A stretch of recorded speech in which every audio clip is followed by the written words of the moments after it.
Aloha, this is a presentation of Malama Makaha. The purpose of this presentation is to depict a possible scenario that could exist in regards to the temporary bypass road being placed in conjunction with the Makaha Bridges replacement project. In the mid-late 1800s, Makaha Stream flowed in one primary direction, but now, due to modern construction and recent projects over the past 50 years, Makaha Stream flows in two predominant directions. In the past, and on record with FEMA, as shown on this floodplain map, and now on this RMTAL project map, 80% of the waters in Makaha Stream flowed on the western side of the valley and flowed through and under the bridge on the Kaina side of Farrington Highway that adjoins Makaha Beach. The residual 20% of water flowed down the eastern side of Makaha Stream and under the Diamond Head Side Bridge. But late in the design planning phase of the Makaha Bridges project, the designers performed a drainage study and in 2010 discovered that the record of water flow of 80% on the west and 20% on the east had actually changed drastically, primarily due to the construction and connection of Keeley Drive to Farrington Highway. Keeley Drive serves as a blockage for the free flow of water from the stream into the wetlands, and as a result, 80% of the water now flows down the valley into Makaha Stream on the eastern side and under the Diamond Head Side Bridge, and only 20% flows on the opposite side of Keeley Drive, the west side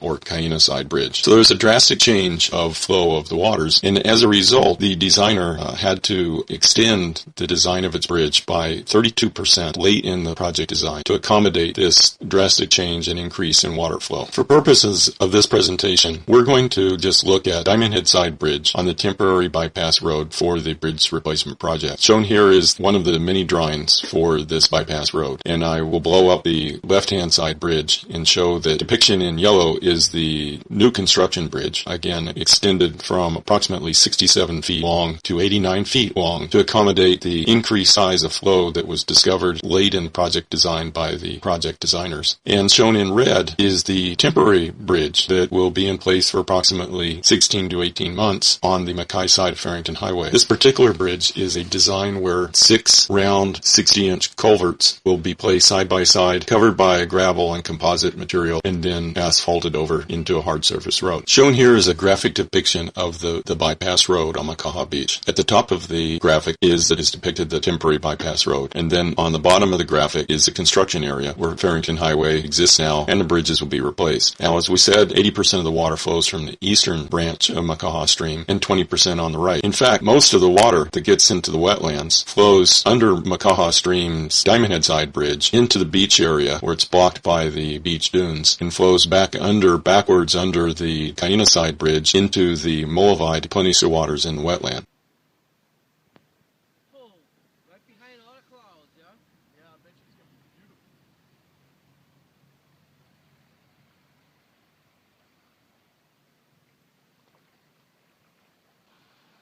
Okay, second bridge. Water coming down. It does not want to leave the area. It wants to flow backwards. It's flowing backwards into the next river.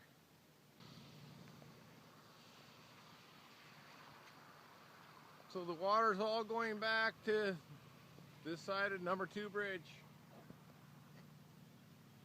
On the Kaina side of the temporary bypass road, a temporary prefabricated steel bridge will be used. On the Diamond Head side of the project, 6 round culverts will be placed side by side as shown on this left graphic and covered with fill composite material and then covered with asphalt. Shown on this depiction is an illustration of a stream filling up to the road level and above the 6 60-inch conduits as a rainstorm is inundating Makaha Stream with waters. What we're concerned with is that if the flow is greater than these 6 culverts can handle, the waters will rise up to and above and cross the road at its lowest point. Once this occurs, a weak point will be established, and if the flow of a stream continues to build, eventually the water will overtop the temporary bridge, and erosion will quickly cause the destruction of the temporary bridge. Once the waters have receded, the damages will be obvious. What will result is that the asphalt bridge will be washed out to the bay. Debris material asphalt, composite, dirt, gravel, etc., any shoring materials, the conduit itself, be washed to sea and require cranes and other heavy equipment to remove and mediate the environmental disaster that will occur on the beach and also in Makaha Bay. And what will be left behind is a bridge that has been washed out and no longer capable of providing the free flow of traffic to and from the either Keeley Drive and or the Cayena side of Farrington Highway, causing a significant impact on the community and a significant impact on the environmental situation of Makaha Beach. The temporary bypass route is designed to handle a 5-year flood. Anything larger than a 5-year flood will exceed the capability of one or both of the bridges. We're concerned that bridge design for the Diamond Head Side Bridge was done before the 2010 hydraulic study results were made, and that the Diamond Head Side Bridge was not designed to accommodate the increased flow of waters that now come down the eastern side of Makaha Stream. In other words, the 80% of volume that now flows in that direction, and that the calculations are drastically wrong, and the capability of this Diamond Head Side Bridge is inadequate for accommodating a 5-year flood. It might not even accommodate normal rainwaters from a typical winter season. This is conjecture on our part because we haven't been given access to the drainage data for the 2010 drainage report, but the real possibility concerns, especially when looking at the design of the two bridges, temporary prefabricated steel bridging on the Cayena side having so much capability, and the culvert design, Diamond Head Side Bridge, having so little capability, that it makes one seriously question whether or not this design was updated with the 2010 drainage results that the project developer now possesses. If the Makaha Beach Master Plan is considered in conjunction with the Makaha Bridges Replacement Project, and the state DOT were to reconsider alternative 4, the Mauka route, which matches the master plan in concept of the flow of Farrington Highway around the Mauka side of Makaha Beach Park, then there is no need for a temporary road to be placed on the Makai side of Farrington Highway. In fact, Farrington Highway can continue to be used until such time that construction is done or near done. But ultimately, if the State Department of Transportation would reconsider seriously routing Farrington Highway around the Mauka side of Makaha Beach Park, the need for a temporary bypass road would be eliminated. And this would eliminate the risk associated with the bypass road and the possibility of the bridge on the Diamond Head side being inundated and destroyed by floodwaters and causing environmental harm to the beach, as well as stranding residents and tourists and others on the Cayena side of the disruption.